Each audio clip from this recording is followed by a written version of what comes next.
Largest contributor है किस चीज का? मीथेन का। अब एग्रीकल्चर में कैसे? तो एग्रीकल्चर में जो एनिमल्स हैं, कौन से एनिमल्स? Domestic animals. हमारे अर्थ पर वाटर के लिए एक रिजर्वायर है, वहीं पर ये वेटलैंड मीथेन गैस को भी क्या करता है? रिलीज करता है। कि जितने भी यहां पर देश हैं, ये सभी मिलकर के क्या करेंगे? ग्लोबल मीथेन को रिड्यूस करेंगे, लेकिन ऐसा नहीं हो रहा है।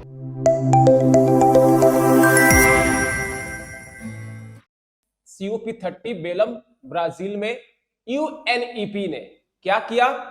Climate clean air coalition. ये जो टर्म लिखा हुआ है ना, क्लाइमेट क्लीन एयर कोएलिशन, इस टर्म से यूपीएससी ने क्वेश्चन पूछ रखा है। With respect to climate clean air coalition, consider the following statement, और उनमें से 3 स्टेटमेंट देकर के आपसे पूछ रखा है। तो हम लोग क्या करेंगे? ये जो बॉडी है क्लाइमेट क्लीन एयर कोएलिशन, इसके बारे में भी देखेंगे। लेकिन क्या कह रहा है? जो यूएनईपी है और क्लाइमेट क्लीन एयर कोएलिशन है, ये दोनों ने मिल करके किस रिपोर्ट को पब्लिश किया है?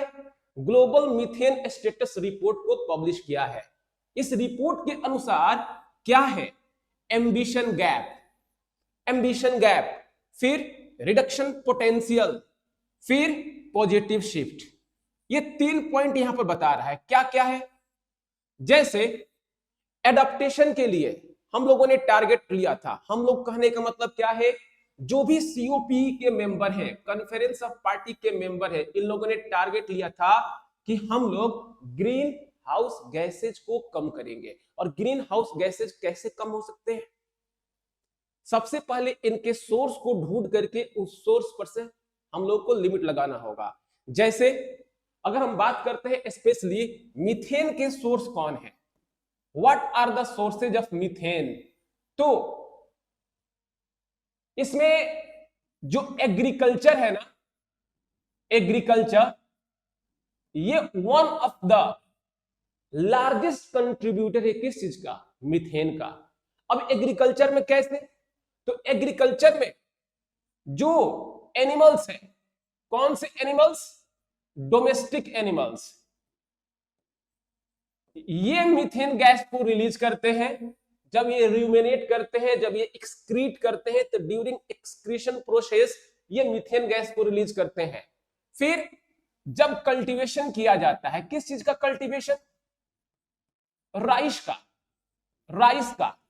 जब धान की खेती होती है ना दोस्त, तो राइस के कल्टीवेशन के थ्रू जो ये फील्ड होता है, इस फील्ड से रिलीज होता है क्या चीज? Methane gas. जो राइस का फील्ड होता है ना, इसको वेटलैंड के कैटेगरी में भी देखा जाता है। किस चीज की कैटेगरी में? वेटलैंड।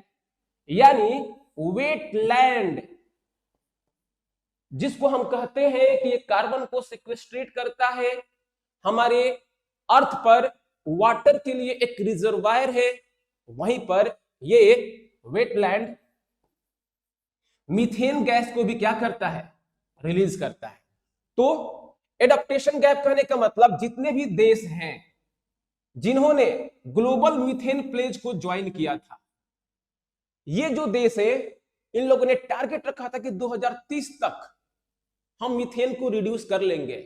लेकिन रिड्यूस करने के लिए जो स्टेप लेना चाहिए, वो स्टेप बहुत स्लो है, वो स्टेप एक्शन में नहीं है।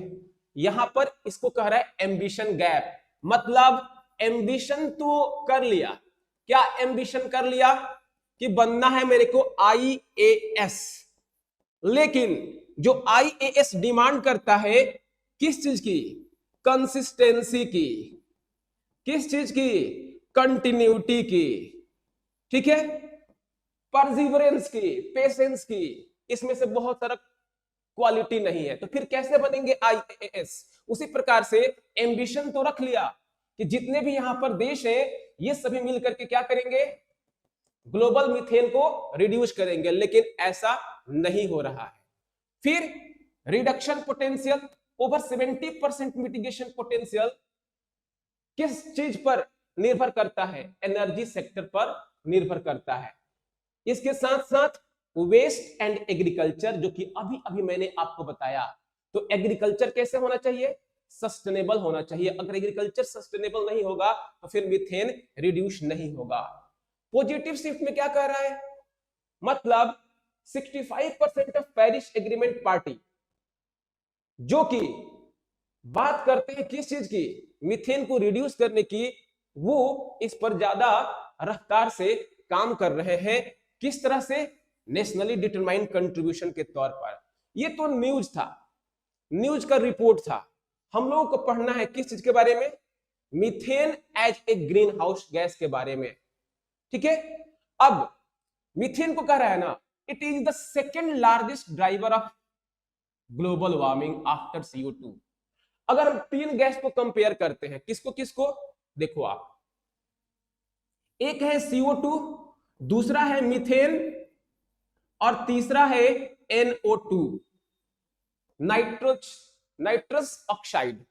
अब जो CO2 है ना, CO2, अगर हम कहते हैं कि CO2 की वार्मिंग पोटेंशियल है 1, वेट, CO2 की वार्मिंग पोटेंशियल कितना है? 1। हम कंपेयर करते हैं, किस चीज को कंपेयर करते हैं? अलग अलग ग्रीन हाउस गैसेज की वार्मिंग पोटेंशियल। हमने क्या कहा कि CO2 का वार्मिंग पोटेंशियल है 1, और CO2 का टाइम पीरियड है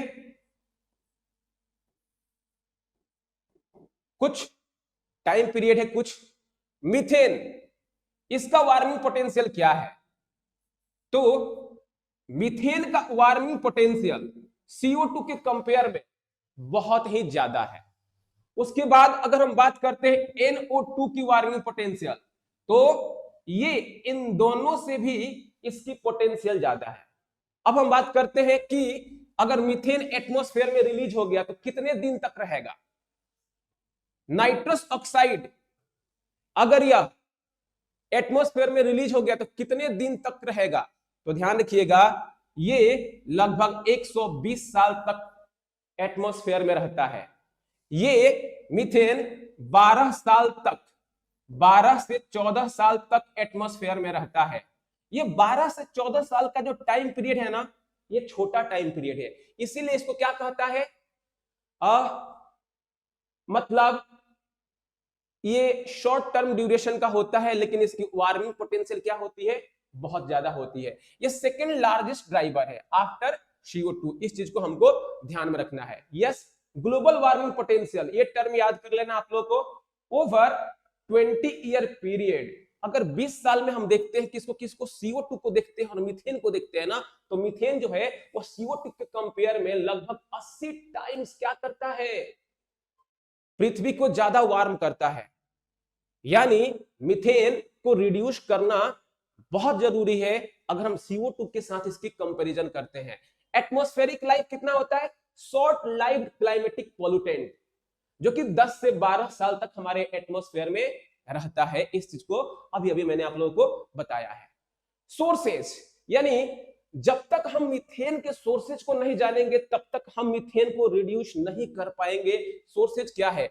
एंथ्रोपोजेनिक, ह्यूमन मेड कंट्रीब्यूशन यहां पर सबसे ज्यादा देखने को मिलता है, वो भी प्राइमरली एग्रीकल्चर, उसमें भी लाइफ स्टॉक एंड राइस, जो कि मैंने अभी आप लोगों को बताया। फिर फॉसिल फ्यूल, फिर वेटलैंड, परमाफ्रॉस्ट, ये सारे क्या है? मीथेन के सोर्सेज है। अब अगर हम बात करते हैं इंडिया के मीथेन प्रोफाइल को, तो देखिए ग्लोबल लेवल पर अगर देखते हैं तो India is the world's third largest emitter, third largest emitter, तीसरा सबसे बड़ा इमिटर है आफ्टर चाइना एंड USA। अगर हम बात करते हैं एग्रीकल्चर डोमिनेंस की, तो India ranks first globally in agriculture methane emission. देखिए दुनिया में हम तीसरे नंबर पर है मीथेन को इमिट करने में, लेकिन अगर एग्रीकल्चर एज ए सोर्स मानते हैं ना मीथेन के इमिशन का, तो इंडिया पहले नंबर पर आता है मीथेन को इमिट करने में। कहां कहां से होता है? लाइफ स्टॉक से। कहां कहां से होता है? राइस कल्टीवेशन से होता है। और हमारे यहां राइस की कल्टीवेशन बहुत ज्यादा होती है। तो मीथेन का भी क्या होगा, इमिशन ज्यादा होगा। और भी कुछ इशू है जिसको हॉट स्पॉट कह रहा है, जैसे स्टबल बर्निंग। स्टबल बर्निंग कहने का मतलब क्या हुआ, जब ये है अपना देश, इधर है हरियाणा, इधर है पंजाब, और ये है दिल्ली जहां पर हम लोग पढ़ाई कर रहे हैं। होता है ना कि जैसे ही राइस यानी पैडी की खेती होती है तो पैडी का जो स्टबल बच जाता है उसमें, उसको काट करके बाहर निकालना होता है, लेकिन ये फार्मर क्या करते हैं, उसको काट करके बाहर निकालने के बजाय उसी में उसको जला देते हैं, जिसको कहते हैं स्टबल बर्निंग। ये स्टबल बर्निंग भी क्या करता है, बहुत सारे मीथेन को क्या करता है, इमिट करता है, जिसके चलते दिल्ली पूरी तरह से पॉल्यूटेड और भी दिखती है।